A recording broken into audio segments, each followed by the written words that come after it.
Alors, vous m'entendez bien? Impeccable. Alors, Monsieur le Président du Conseil d'administration, cher Jean-Baptiste Marie, Monsieur le Directeur, cher Raphaël Labruni, Monsieur le Ministre, ah non, ça n'existe plus, bien malheureusement, drôle de période. Claire Rosset, parce que vous avez un nom également, Manon Pouille, qui a fait un travail absolument remarquable sur l'exposition que vous allez découvrir, mais je le dis d'emblée. Et puis surtout, Anne-Marie Châtelet et Pascal Rollet, qui nous font l'honneur de venir ici ce soir. Et merci à toutes et tous d'être présents. J'ai insisté auprès de plusieurs étudiants. Ils m'ont dit, mais on a vu l'annonce et vous pouvez compter sur nous, parce qu'on a bien mesuré l'importance et la chance qu'on avait d'avoir 2 enseignants. Tous les enseignants sont brillants, mais de votre calibre en particulier. Donc merci, merci encore. C'est tel que c'est difficile de faire votre CV. Enfin, je m'y risquerai pas. Anne-Marie Châtelet, vous êtes professeure émérite de l'École nationale supérieure d'architecture de Strasbourg. Vous avez coordonné des programmes de recherche. On a cité N-Savin, et il y en a d'autres. Vous allez nous parler de prosopographie. Plutôt que de faire un long CV d'Anne-Marie Châtelet et de Pascal Rollet, on avait envie de vous poser la question, peut-être de vous présenter à travers les lieux d'architecture que vous avez pu l'une et l'autre fréquenter. Anne-Marie, peut-être? Alors, le premier lieu que j'ai fréquenté, c'était en tant qu'élève, c'est-à-dire l'école d'architecture de Versailles. L'école d'architecture de Versailles est installée dans les petites écuries. Si vous êtes allé à Versailles, elles font face au château. Il y a les petites et les grandes, elles sont symétriques. Et l'école de Versailles se trouvait dans les combles. Il n'y avait pas assez d'élèves pour remplir les petites écuries. Donc en fait, les parties basses sont demeurées, enfin certaines parties sont demeurées aux ateliers du Louvre et l'école se trouvait dans les parties hautes. Donc ça a été un lieu que j'ai fréquenté. La première fois que j'y suis allée, j'ai pensé que j'allais pas faire long feu, mais j'y suis restée quand même un certain nombre d'années, d'autant que mes études terminées, j'y suis revenue comme enseignante quelques années plus tard. Donc c'est une école que j'ai longtemps fréquentée. Après celle-ci, j'ai décidé pour des raisons personnelles, parce que j'avais envie d'être proche de l'Allemagne, de demander à être mutée à Strasbourg, et donc je suis partie à l'école d'architecture de Strasbourg. L'école d'architecture de Strasbourg, elle était installée dans un garage quand je suis arrivée. Et ce garage étant un peu petit, on a décidé de l'agrandir. Donc on a demandé à Marc Mimram de faire une extension. Et donc j'ai été ensuite, pendant le reste de ma carrière, dans cette école qui était cette fois-ci non plus des écuries, mais un garage, c'est pas très très loin comme fonction. Et qui a été donc agrandi par Marc Mimram. Et puis après j'ai fait dans le cadre du programme N-Savin que vous avez cité, qui était un programme qui est né tout simplement du fait que quand je suis arrivée à l'école d'architecture de Strasbourg, le directeur, à l'occasion de cette extension de Marc Mimram, m'a demandé de faire l'histoire de l'école. C'est comme ça que tout a démarré. Donc j'ai fait l'histoire de l'école et ce faisant, je me suis rendu compte que ça n'existait pas, les histoires d'école d'architecture au XXe siècle.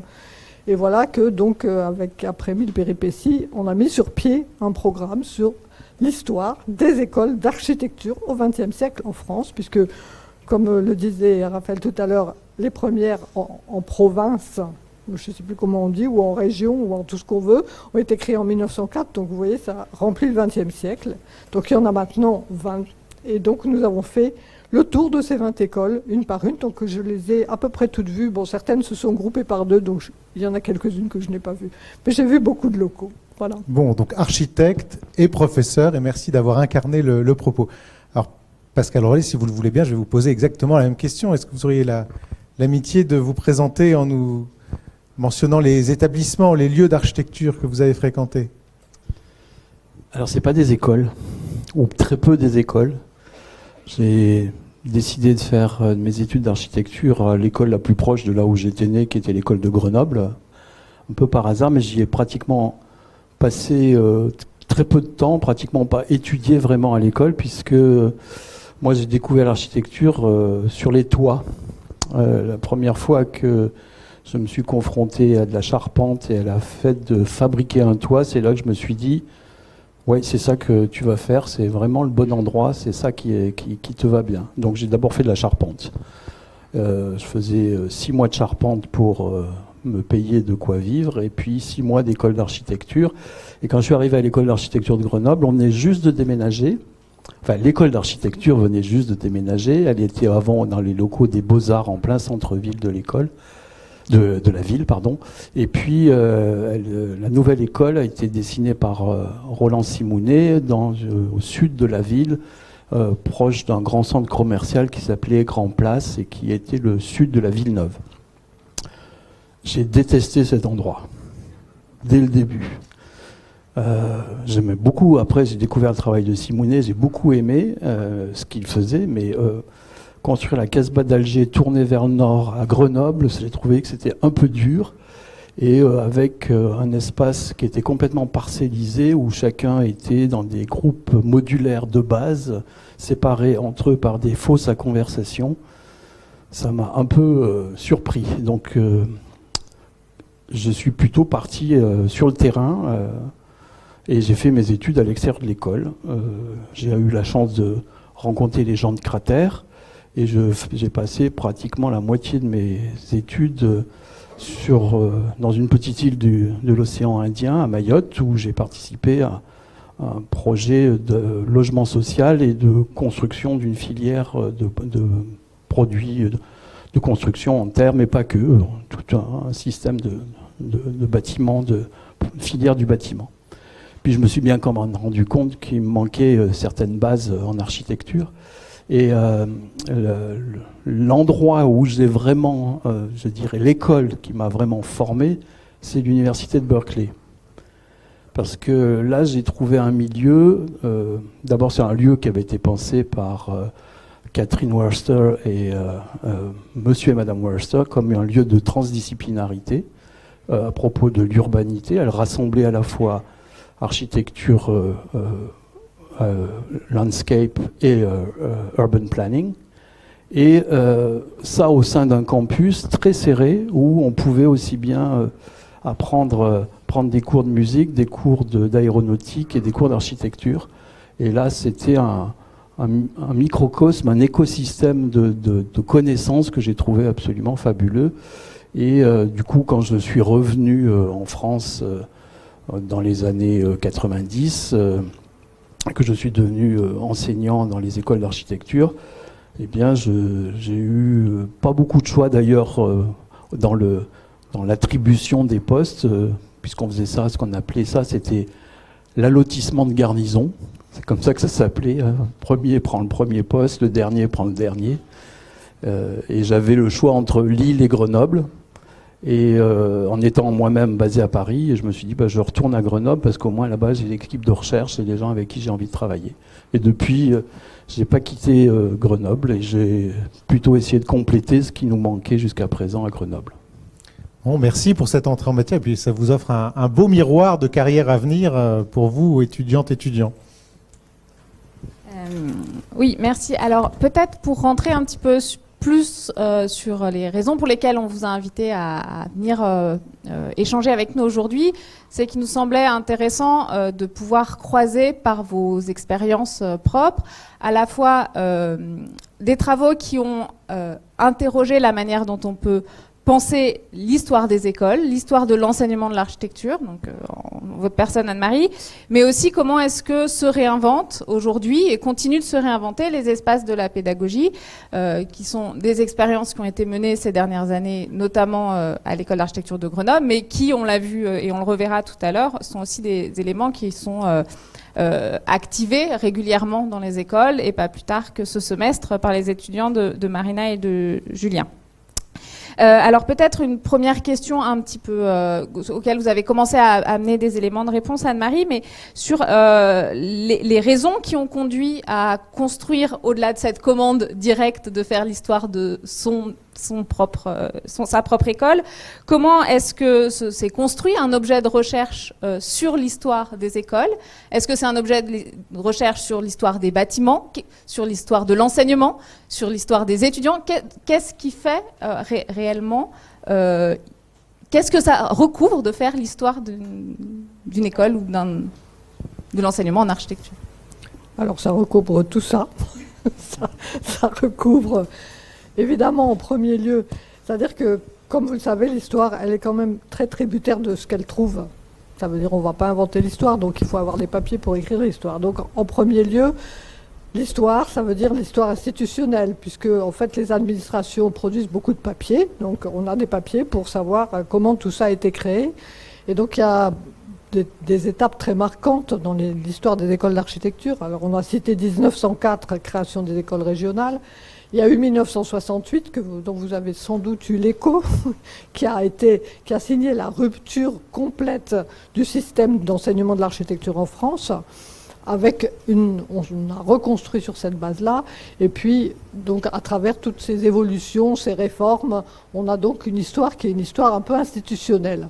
Maintenant, c'est clair que ce qui est dit par l'administration n'est pas forcément ce qui se passe dans les établissements. Vous imaginez, ça veut dire, on peut très bien dire, on fait une réforme X ou Y, et ben maintenant, cette réforme, qu'est-ce qu'elle devient dans les établissements? C'est un peu une autre histoire que celle qui a été pensée quand elle a été pensée au ministère ou par quelques enseignants parfois. Donc c'est clair qu'il y a une histoire après de la pédagogie qui est très difficile. Alors là, je peux vous dire qu'on s'y casse les dents, c'est pas facile. C'est pas facile parce que quand qu'est-ce qu'on a? On a des fois des dessins et puis on a des propos théoriques ou des sujets d'exercice ou quelques bribes d'enseignement, parce que souvent les enseignants, ils parlent, mais ils n'écrivent pas beaucoup, à vrai dire. Donc, pour réunir tout ça et pour essayer de comprendre finalement qu'est-ce qui se passe dans une école en termes de pédagogie, ce n'est pas si facile. Après, il y a une histoire des bâtiments, c'est clair. L'histoire des bâtiments, elle est assez simple. Ça veut dire qu'on a quelque chose à se mettre sous la dent quand est créée l'école des Beaux-Arts à Paris. Et puis après, grosso modo, c'est un grand silence. C'est un grand silence parce que même quand on crée des écoles, on ne crée pas des bâtiments. Et ça, c'est un cas très général. Ça veut dire toute institution qui se crée n'a pas d'argent. Elle commence à exister comme institution avant d'exister comme bâtiment. Et donc après, peu à peu, viennent les bâtiments. Les bâtiments dans les écoles d'architecture, ils sont venus relativement tard. Et dans cette période de l'après 68, dans lequel on a fait beaucoup d'expérimentations pédagogiques, chacun y est allé de son expérimentation. Alors je pense que c'est vraiment un moment où on pourrait trouver foison de types d'expériences. Et puis c'est un moment, alors du coup, on a construit des bâtiments, et chaque bâtiment s'est adapté à la pédagogie propre à cette école-là. Et donc on a des versions d'écoles très diverses, suivant les pédagogies. Donc c'est aussi cette histoire des bâtiments, et puis aussi l'histoire des gens qui s'y trouvent. Alors ça rejoint cette question qu'on appelle de la prosopographie, ça veut dire l'étude non pas de monsieur Y ou de madame Z, mais c'est l'étude de l'ensemble du corps enseignant ou de l'ensemble des étudiants. Et ça, c'est aussi intéressant pour savoir quel statut ils avaient, ces enseignants, d'où est-ce qu'ils venaient. Alors on voit très bien que, grosso modo, d'ailleurs c'est toujours vrai aujourd'hui, il y avait ceux qui venaient du monde de l'architecture et puis il y avait ceux qui venaient du monde de l'université, et puis les deux se croisaient avec plus ou moins de succès. Bon, c'est à peu près toujours la même histoire, je pense. Et on peut dire après que les parcours des étudiants, c'est aussi des choses qu'on peut étudier. Donc c'est tout ça à la fois.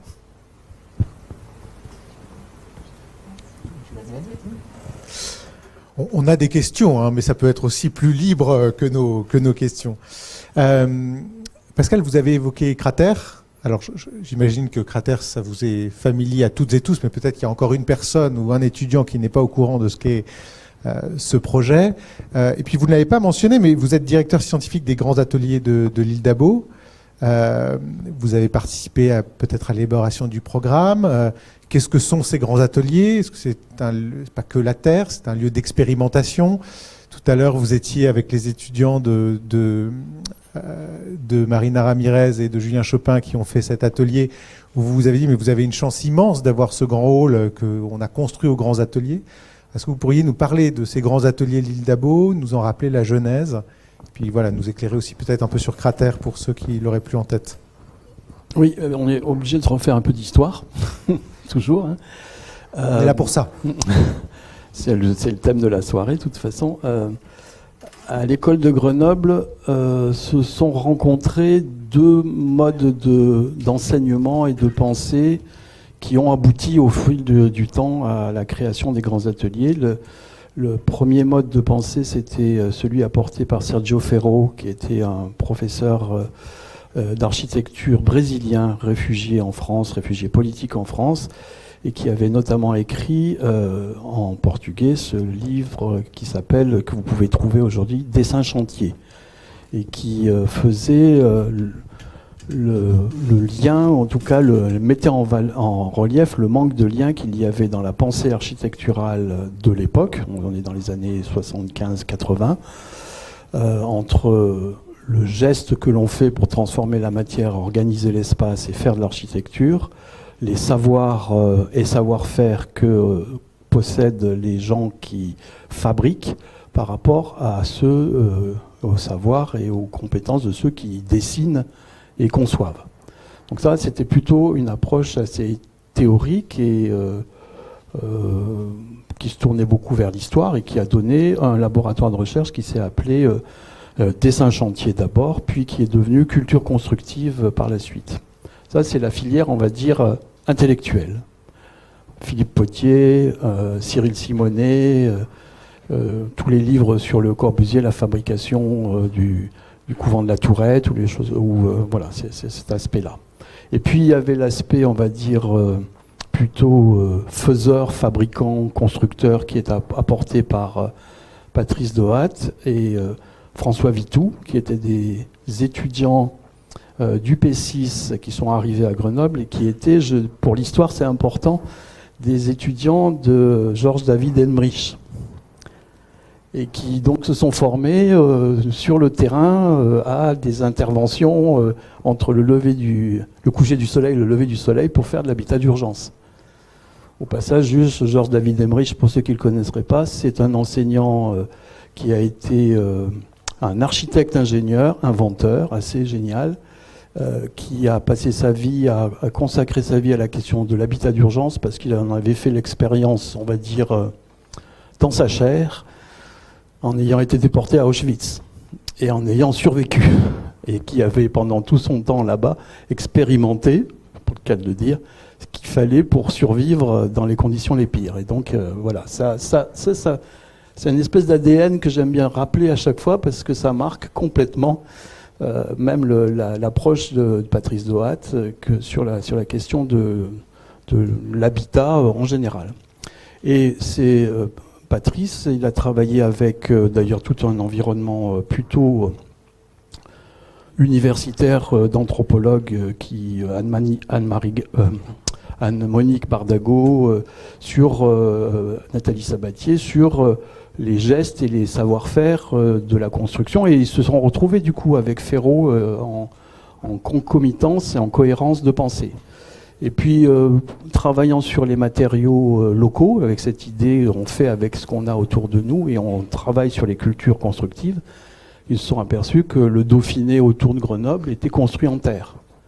Et ils ont découvert la terre. Ils ont découvert la terre entre 70 et 75. Ils en ont fait un bouquin qui s'appelle Construire en terre et qui est un bouquin qui a marié à la fois l'approche historique, anthropologique et scientifique, puisqu'ils se sont à ce moment-là mis à travailler avec des gens de l'université de Grenoble pour aller dans les laboratoires, pour comprendre comment la terre pouvait tenir, alors qu'a priori c'est un matériau qui n'avait rien pour faire de la construction, alors que ça y est, il y avait quand même des siècles et des siècles de production autour d'eux.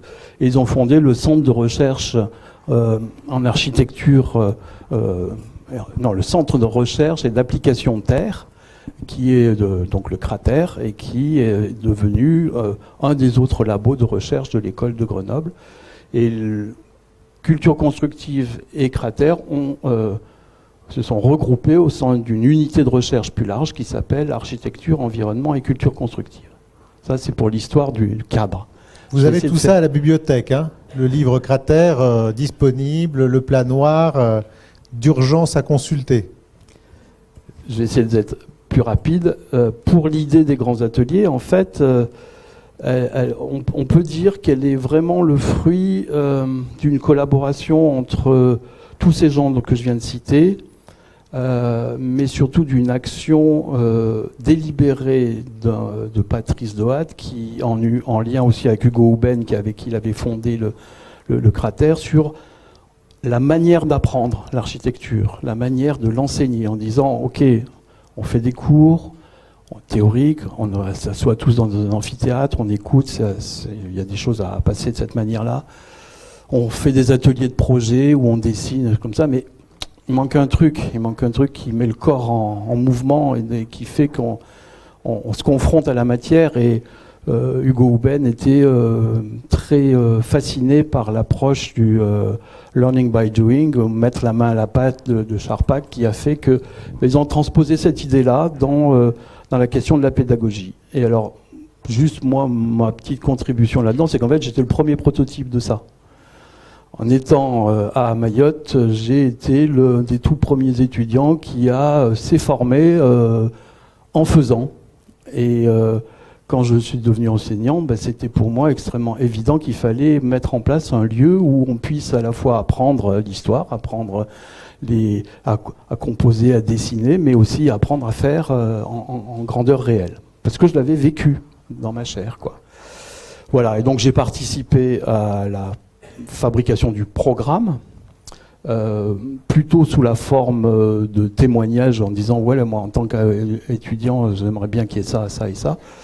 Et puis les grands ateliers, pour faire plus court, la genèse, en fait, il y a eu un grand projet qui s'appelait la Cité de la Terre, qui n'a pas marché, dans lequel il y avait un projet de faire des grands ateliers pour pouvoir fabriquer et expérimenter la construction en terre, et il en est resté l'idée des grands ateliers qui a été partagée avec les autres écoles, 11 autres établissements, dont notamment Lyon, Saint-Étienne, Clermont-Ferrand, Montpellier, Versailles, Paris-Malaquais, pour créer, par le ministère de la Culture, ce lieu partagé où on pouvait apprendre et expérimenter à l'échelle 1. Et projet qui a failli capoter 50 fois, ça a mis à peu près 20 ans pour arriver à le financer, enfin depuis le début des idées jusqu'à y arriver. Et en fait, ça a fonctionné, l'idée a fonctionné et a démarré au ministère de la Culture sous la direction de François Barré, qui a dit oui, ok, il nous manque un lieu pour faire travailler ensemble architectes, ingénieurs, artistes. Et c'est sous cet angle-là que ça a démarré. Après, ça a été un GIP, un groupement d'intérêt public jusqu'en 2015, donc, où toutes les écoles faisaient leur programme et venaient aux grands ateliers. Et puis depuis 2016, c'est une société par action simplifiée qui est un outil de gestion qui aide une fondation aux grands ateliers à opérer les grands ateliers, qui reste un bâtiment du ministère de la Culture qui a été attribué en fonctionnement avec pour charge de l'entretenir et de le faire fonctionner à l'école de Grenoble. Mais il est au service de toutes les écoles françaises et de plus en plus d'écoles étrangères aussi. Peut-être juste pour se figurer, pour les personnes qui n'y sont jamais allées, parce que du coup on est quand même assez loin de l'île d'Abo ici, qui pratique ces espaces-là, comment ils se présentent, quelle forme ils ont et qu'est-ce qu'on y fait un peu concrètement? Alors c'est assez simple comme bâtiment, c'est un hybride entre une usine, une halle de préfabrication, un théâtre et un lieu d'enseignement et de recherche. Une dalle de 90 mètres de long par 60 mètres de large sur lequel peuvent tourner des camions avec 3 tonnes par mètre carré pour pouvoir amener tous les matériaux nécessaires.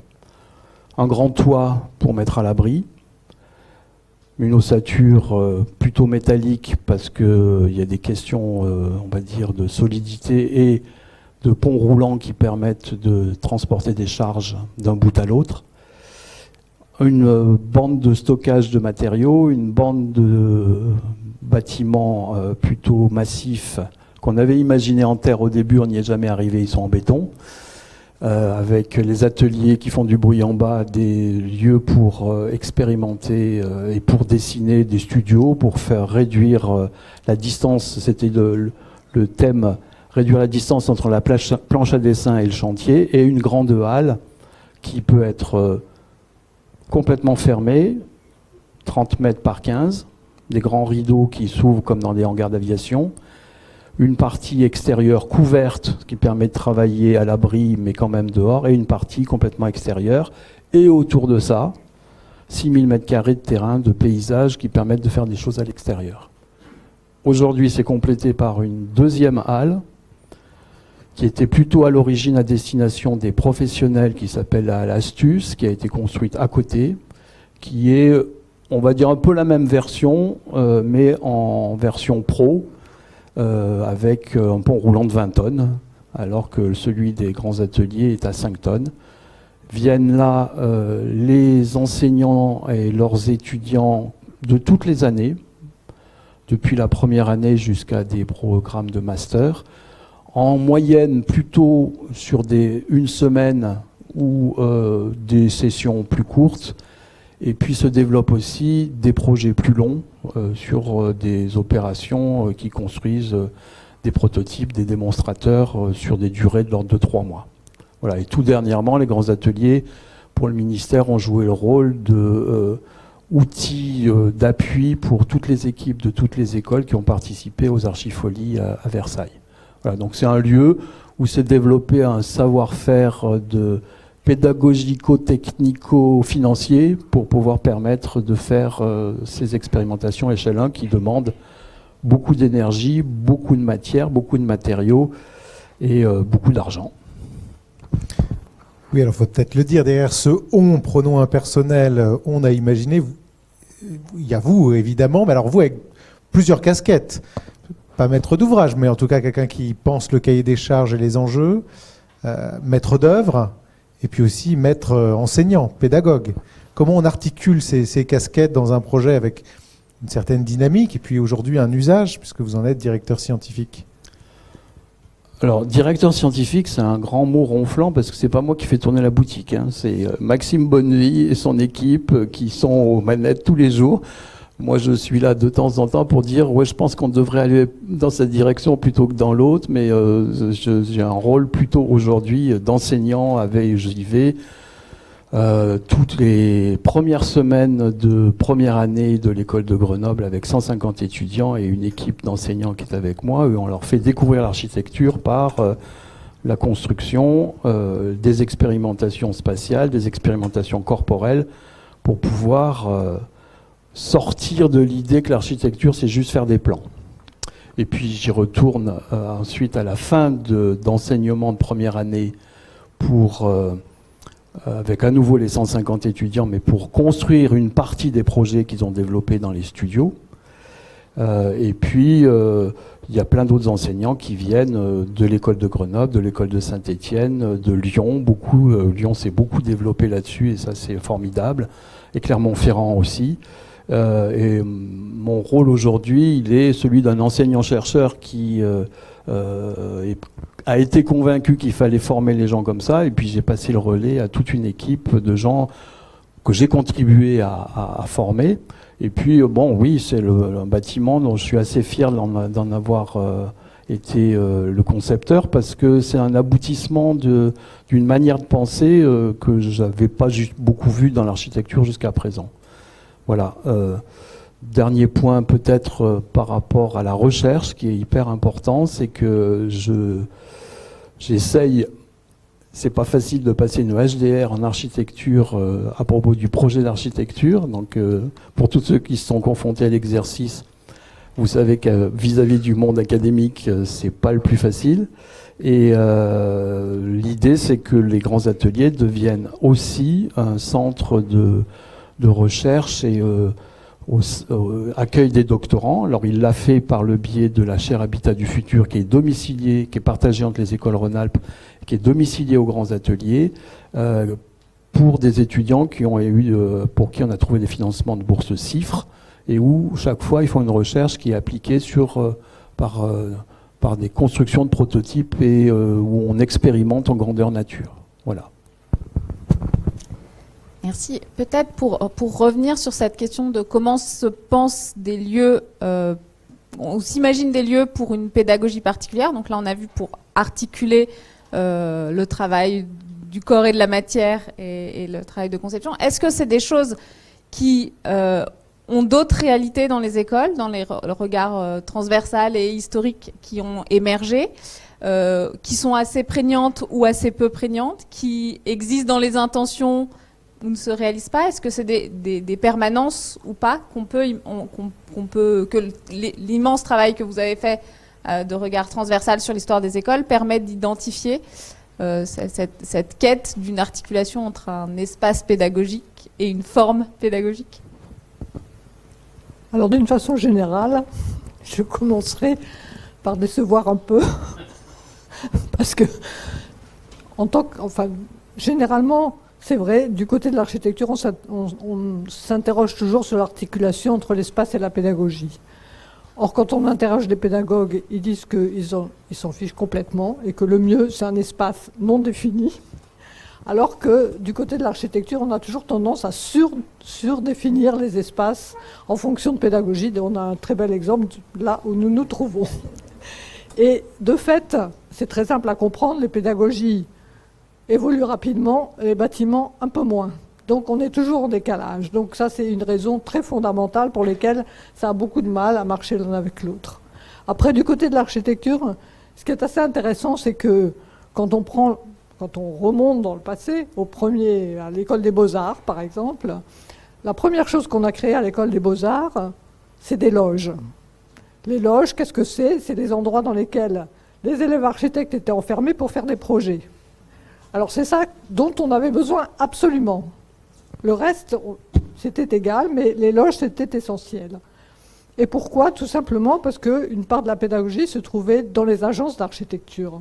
C'est-à-dire que les élèves faisaient leur apprentissage dans les agences, et les ateliers, c'était l'agence. Voilà, tout simplement. Et en fait, on voit très bien d'ailleurs, quand on regarde l'évolution de tout ça, combien la proximité entre l'agence et l'atelier, c'est souvent un peu une confusion même, et ça continue parfois de l'être. Et donc l'atelier, c'est venu très tard. À l'école des Beaux-Arts, après avoir construit les loges, qu'est-ce qu'on a construit? Un palais des études, ça veut dire un amphithéâtre et une bibliothèque. Donc pas du tout des lieux dans lesquels on fabriquait de l'architecture. Et les ateliers, on les voit décrits tout au long du 19e siècle et du début du 20e siècle comme des endroits il y en a beaucoup, tous les ateliers libres sont loués dans Paris, c'est absolument tout et n'importe quoi, c'est sale, c'est moche, c'est froid, c'est mal entretenu, enfin bref, tout ce que vous voulez.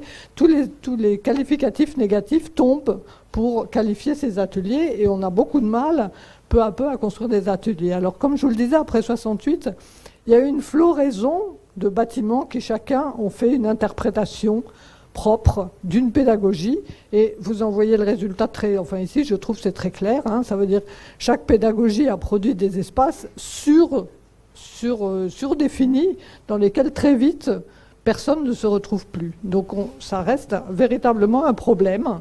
Donc l'articulation entre espace et pédagogie, c'est une question qui est tout à fait passionnante et en même temps extrêmement difficile.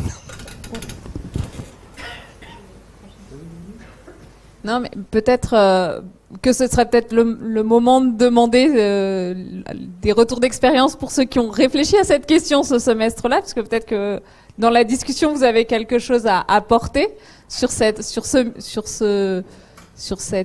tentative ou sur ce mirage-là, mais peut-être que, en tout cas, cet éclairage-là est assez intéressant au regard de l'exercice qui a été porté et qui, je ne sais pas, Julien, si tu veux peut-être le présenter en un mot pour les personnes qui ne le connaissent pas.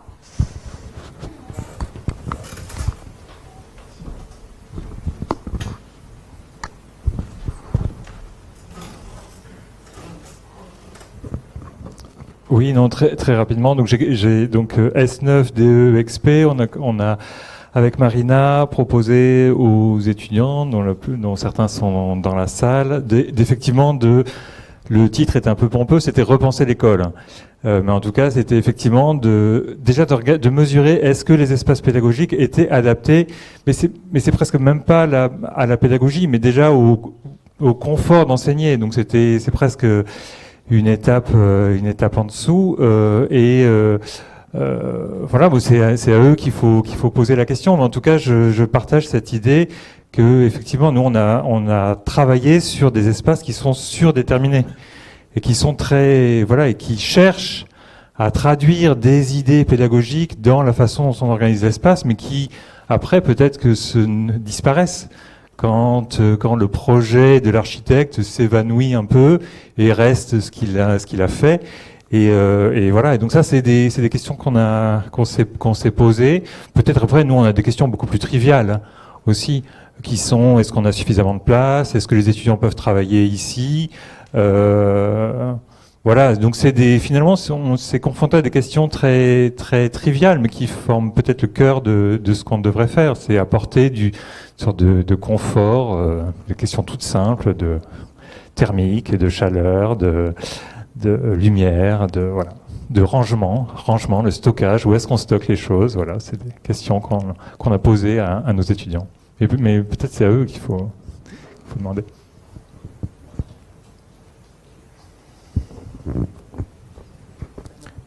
Comment vous vivez les espaces de l'école, là, cette incarnation ou est-ce que vous vivez cet amphithéâtre de manière particulière, ou je sais pas, la débauche de circulation, ou là c'est comme en cours d'histoire, il y a une prime à la prise de parole. Je distribue le micro. Qui ose? Moi j'ai osé, j'ai répondu. À vous.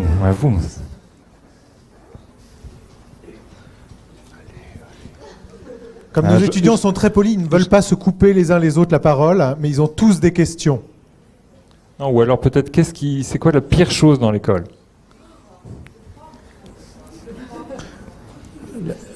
Là, tu as senti le boulet, parce que la réponse aurait pu être les enseignants.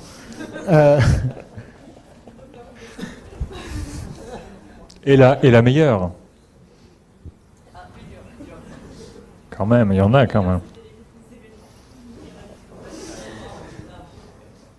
Là, il y avait une question, il y avait une intention de question par là. Je sentais bruisser. Là. Ou un avis sur l'auditorium. Après, je vois des personnes qui sont là aussi. Il y a effectivement des espaces qui sont faits pour la pédagogie, mais il y a aussi des gens qui ne sont ni pédagogues ni enseignés dans les écoles. Et est-ce que ces espaces-là sont pensés? Je pense à l'ensemble des personnes qui travaillent dans les services administratifs, dans les bureaux, dans les médiathèques, dans les laboratoires, etc. Et ces espaces-là aussi, il est assez difficile de se rendre compte de comment ils sont pensés ou comment ils sont appropriés, et qui subissent aussi le froid et toutes les contraintes d'un espace habité.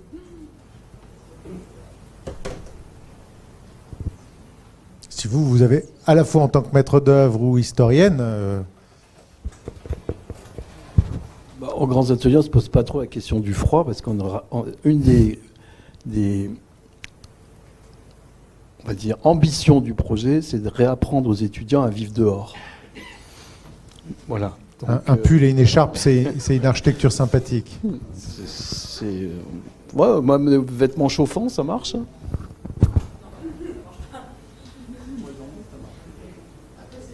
Ah, tiens. Toc, toc, toc.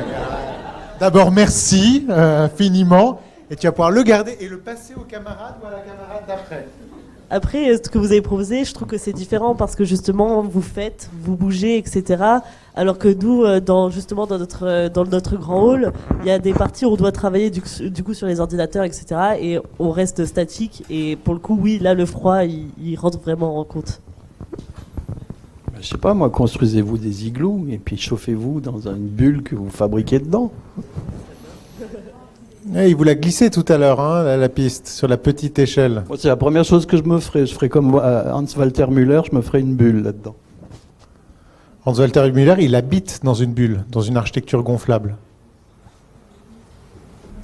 Type assez extraordinaire.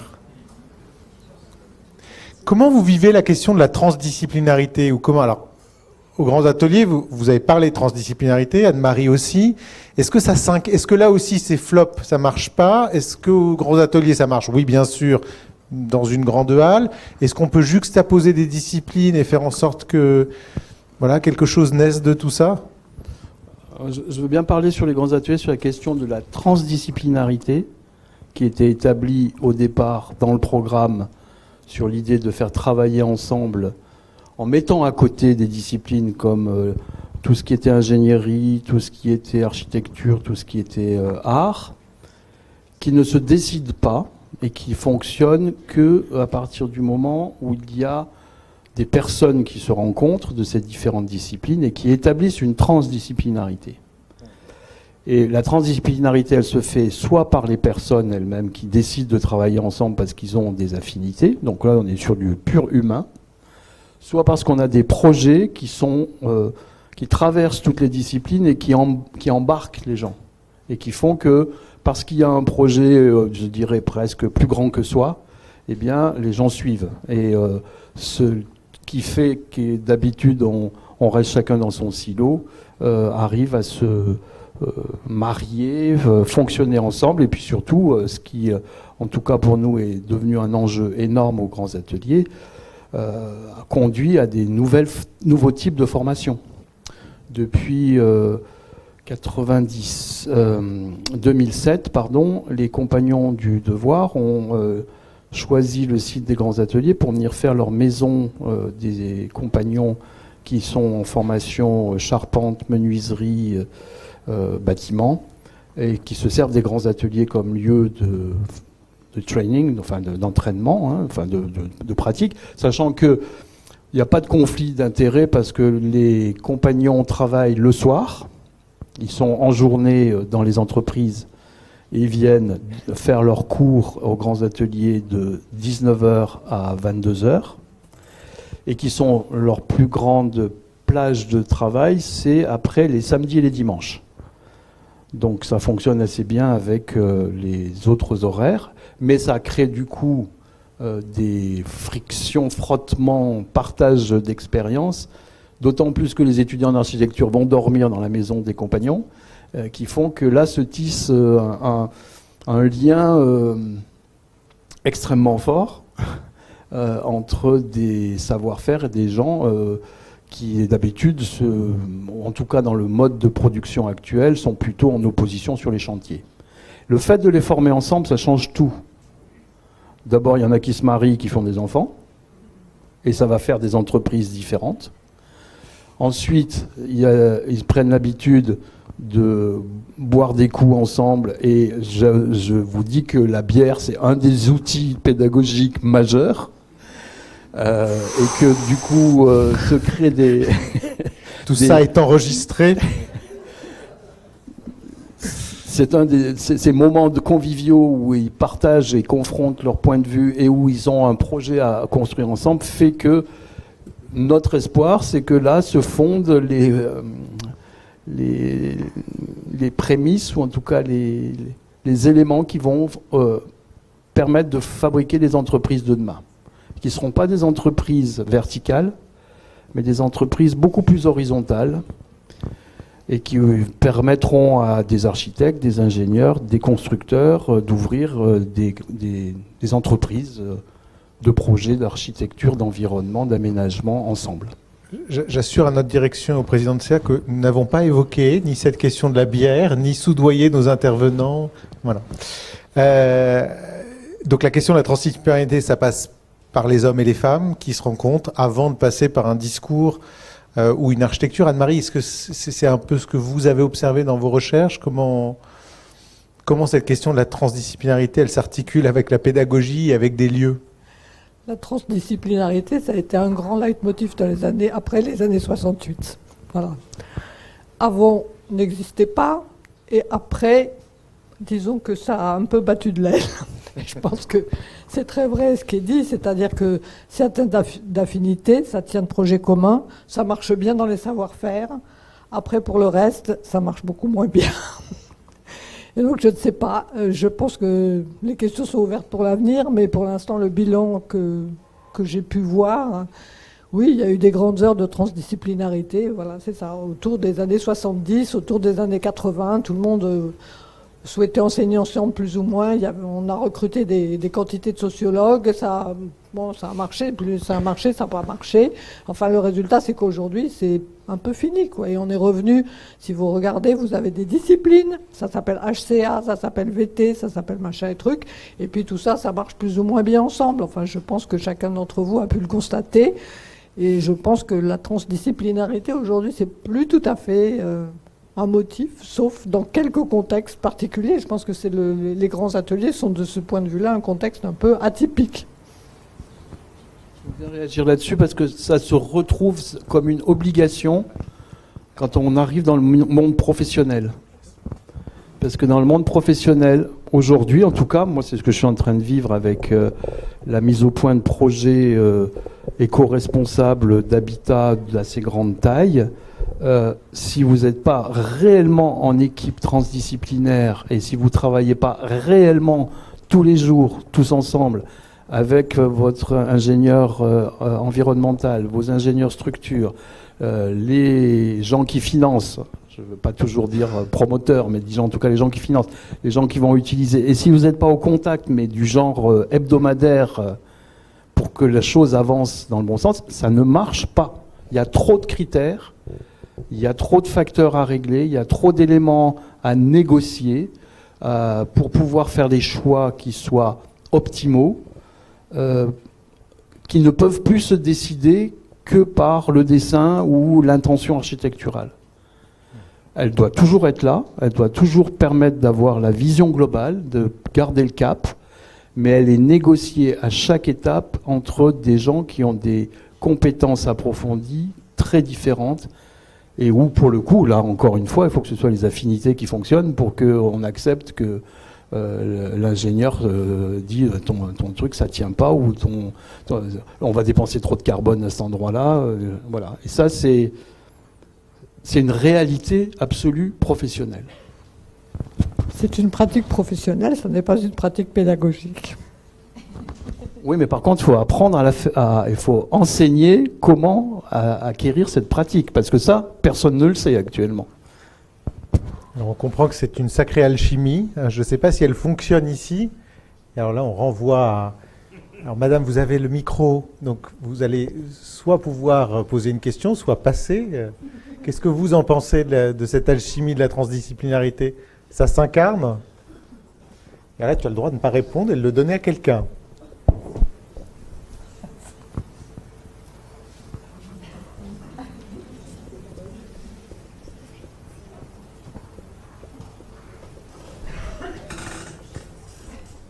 Ou les collègues. Alors, tiens, prends le micro. Marc Lecœur. La transdisciplinarité peut... Celle dont vous parlez, c'est la transdisciplinarité, je vais arriver à le dire, autour du projet. Mais il y a une transdisciplinarité aussi autour des divers enseignements, notamment les sciences humaines. Alors, ça pose un autre type de problème qui peut, comment dire, on peut trouver des points de convergence entre l'enseignement du projet et l'enseignement des sciences humaines, par exemple, mais ça pose des problèmes en tant qu'espace. Ce ne sont pas les mêmes espaces nécessairement. En tant qu'effectifs, on n'a pas les mêmes effectifs d'étudiants. Il y a nécessairement moins d'étudiants en atelier qu'il ne peut y en avoir en cours magistral. Et puis ensuite, il y a la question de savoir sur quel endroit se retrouvent précisément différentes disciplines avec des enseignements qui ont toute leur place dans les écoles d'architecture, mais qui ne sont pas directement liés à l'enseignement du projet.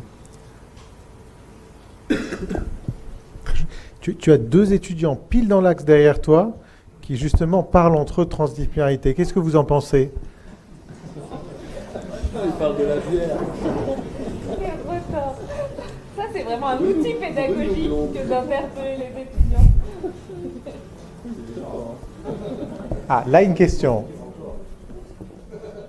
Comment vous vivez ça? Non, mais sans blague, on essaye de construire cette transdisciplinarité. Vous voyez bien qu'on se parle entre enseignants, mais là, on se demande si ça marche ou ça ne marche pas. Alors, rassurez-nous ou inquiétez-nous. Oui, merci, madame.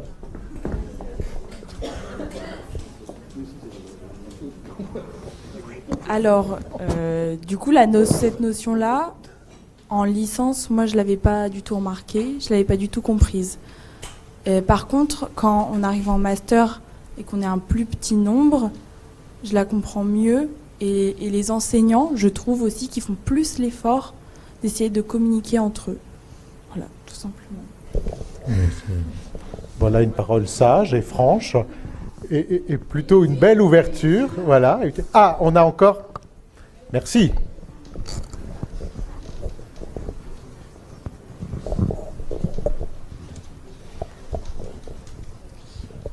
Du coup, moi je suis en master 1 maintenant, mais en licence, durant mes 3 années, on a eu quand même, on nous a offert quand même plusieurs enseignements où ils ont traverser du coup les matières, que ce soit l'intensif de terre et de représentation, où du coup on travaillait la même matière, c'est-à-dire la terre, mais à 2 échelles différentes. Travailler la texture, donc on allait vraiment faire des structures en terre et faire des vidéos. Donc là c'est un premier exemple. On le retrouve aussi lors de l'intensif qu'on a fait en L3, où on a eu des urbanistes, des sociologues et les profs de projet pour mieux appréhender du coup cet environnement où on allait construire. Les sociologues et les urbanistes nous ont appris ensemble comment mieux appréhender les espaces. Et cette année, par exemple, en master, on a la fabrique qui est en parallèle du projet et qui nous permet de réinventer totalement comment appréhender du coup toutes les questions qu'on n'a pas forcément le temps de se poser en projet, c'est-à-dire la question de mémoire, la question plus poussée où on a le temps de s'attarder sur des détails plus. Donc moi je trouve qu'il y a beaucoup plus d'efforts d'année en année et ça a l'air de marcher, c'est-à-dire que là on l'a revu cette année, les licences qui l'ont refait, les mêmes ateliers, et ça rendait tous les ans des superbes rendus. Et je trouve qu'on s'améliore beaucoup là-dessus. Et je trouve que les enseignants font des beaux efforts. On a payé cher. Là, j'avoue, on a payé. Notre directeur du laboratoire de recherche avait une question. C'est ingénieur historien, c'est un peu la carpe et le lapin, et pourtant ça peut fonctionner. Moi, je suis la carpe. Non, en fait, je me disais que on a choisi ici de faire un focus sur un modèle particulier d'enseignement qui s'adosse aux grands ateliers de l'île d'Abo en l'occurrence, où vous avez mis sur le devant de la scène la question du rapport à la matière, à la fabrication d'un côté, et la pluridisciplinarité de l'autre. Et je me demande en fait si il n'y a pas d'autres modèles qui pourraient aussi être intéressants pour dessiner l'avenir de notre école, qui ne sont pas en opposition avec le modèle des grands ateliers, mais je me dis, et qui interrogent aussi la question des lieux et de l'architecture. Parce que finalement, les grands ateliers, c'est un petit peu comme la paillasse du lycée, mais à beaucoup plus grande échelle, et toutes les vertus de ça sont démontrées peut-être au niveau du lycée, et je pense que ça mériterait quand même de se pencher sur la manière dont on peut faire un retour d'expérience très avec honnête et du recul sur comment on forme autrement, quelles sont les compétences, est-ce qu'on arrive à les mesurer. Mais là où je voulais en venir, c'est que est-ce que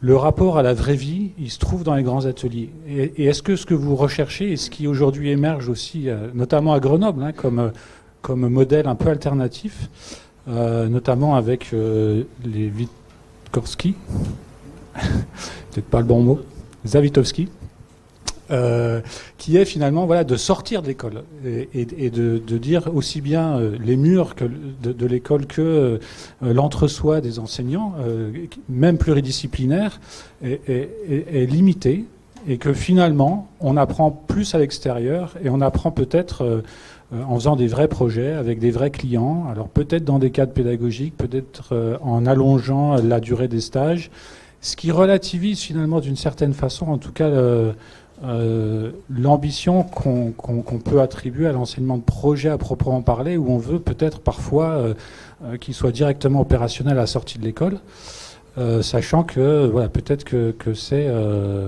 hors de l'école qu'on apprend une partie de ce que tu voulais nous dire quand tu dis que ce que tu as appris à Mayotte, c'était ça la vraie vie.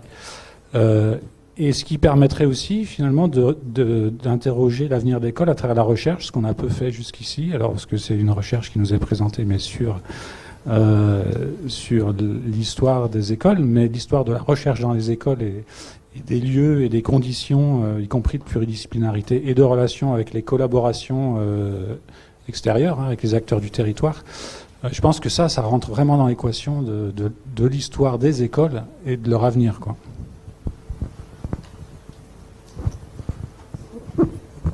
Alors, je ne sais pas si c'est vraiment une question, mais je vais essayer de donner mon point de vue par rapport à ce que tu as soulevé comme problématique. D'abord, il y a une chose dont je suis absolument convaincu, c'est qu'on ne forme pas un architecte en 5 ans. Ça, c'est clair et net. En 5 ans, vous allez sortir en ayant à peu près compris de quoi il allait s'agir. Au bout de 10 ans, suivant comment vous l'aurez pratiqué, soit dans une agence, soit par vous-même, soit dans une entreprise, vous aurez compris de quoi il s'agit. Et peut-être que dans 15 ans, vous serez à même d'en faire vraiment. Voilà, donc c'est juste pour vous encourager que c'est un apprentissage assez long. Et il faut globalement une bonne vingtaine d'années pour être un architecte ou une architecte opérationnelle et qui a bien réfléchi aux questions auxquelles il veut s'attaquer. Ça ne vous empêche pas pendant ce temps de vivre, d'apprendre et de faire plein d'expériences. Hein. C'est indépendant de ça. Pour revenir à la pédagogie des grands ateliers, elle n'a jamais eu comme ambition de former des architectes opérationnels au bout de 5 ans. Jamais.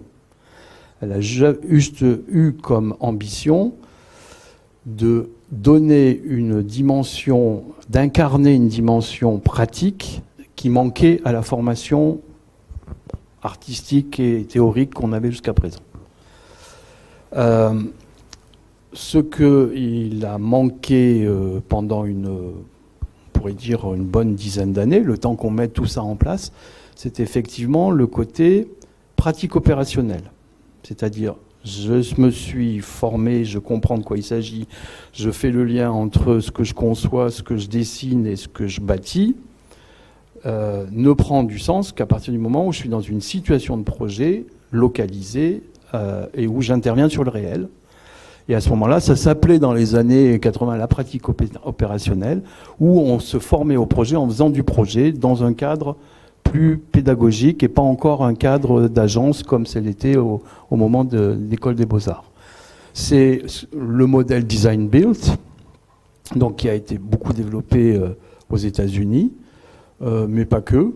En Amérique du Sud, l'université, l'école de Talca fait une formation absolument fantastique sur ce domaine-là. La AA avec Hook Park fait des choses très très bien aussi. C'est l'idée de mettre les étudiants en dehors de l'école, bien sûr, et ça c'est hyper formateur. Moi, mon passage à Mayotte en aura été pour moi une preuve, parce qu'on est dans une situation où on est hors de la position d'être un étudiant, on est déjà un acteur, mais en même temps on est encadré avec un appui de gens qui sont capables d'orienter les choses, mais on agit sur le réel et on est avec des partenaires du réel et avec des gens qui sont vraiment concernés, qui sont des usagers, des mairies, des habitants, et donc on est dans le vrai de la profession, et du coup, enfin de la future profession. Et du coup, on apprend à une vitesse, là je peux garantir, 10 fois plus rapide que ce qu'on fait, même si on s'entraîne dans les ateliers des écoles d'architecture et que c'est nécessaire. Donc moi je suis assez partisan de l'idée que le modèle vers lequel les écoles devraient évoluer, c'est de bien pouvoir permettre, alors je vais moduler suivant les profils des étudiants, de passer de ce côté où je me forme dans un lieu qui est destiné qu'à ça, à un lieu qui est plutôt sur le terrain, qui est assez en apprentissage pratique, et surtout de faire cette espèce qui est indispensable d'aller-retour. Et d'accepter l'idée que ça va se dérouler sur, même si j'ai passé mon diplôme en 5 ans, ça va se dérouler sur plus longtemps. Donc oui, le modèle design build, c'est une alternative, mais attention, ça dépasse largement le cadre des écoles. Il y a certaines écoles qui arrivent à le faire, mais c'est aussi une question d'organisation et de moyens et d'énergie des enseignants qui est au-delà du cadre administratif et légal qu'on a déjà établi en France. Anne-Marie? Oui, alors moi je vais élargir la question parce que je pense qu'en dehors du lieu qui n'est que destiné à ça et du lieu d'expérience, si on regarde autour de nous, ça veut dire hors de la France, ce que sont les écoles d'architecture, dont par exemple Zurich qui est réputée, on se rend compte que c'est des écoles qui, contrairement à toutes les écoles d'architecture en France, ne sont pas introverties et détachées de tout le monde universitaire, mais elles baignent dans le monde universitaire. C'est ce que vous évoquiez précédemment, c'est-à-dire elles baignent dans des tas de disciplines autres et elles ont des contacts avec ces disciplines autres. Donc à Zurich, on a le lieu qui n'est destiné qu'à ça, qui est baigné dans un lieu qui est beaucoup plus large et dans lequel on retrouve aussi des ateliers à l'échelle 1. Et je pense que là, il y a une ouverture intellectuelle qui fait que c'est pas seulement que c'est aussi qu'on soit capable d'expliciter, de mettre en perspective ce qu'on fait au regard d'une formation qui est une formation intellectuelle. Et je pense, pour ma part, que l'avenir des écoles d'architecture, elle est de sortir de cette espèce d'enfermement dans lequel elles sont, à être uniquement école d'architecture, point, et à ne pas se confronter avec tout le milieu universitaire et intellectuel. Je pense qu'elles auraient à y gagner autant qu'elles auraient gagné, elles gagneront à se confronter à un milieu qui est un milieu professionnel. Mais je pense qu'il ne faut pas tirer tout d'un côté ou tout de l'autre, mais qu'il faut essayer d'élargir des deux côtés, sans quoi l'avenir, me semble, il est un peu une impasse. Merci.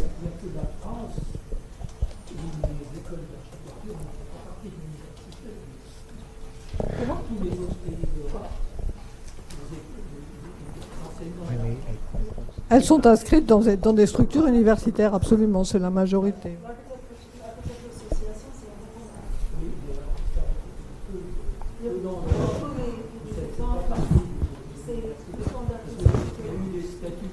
Je sais qu'il faut conclure.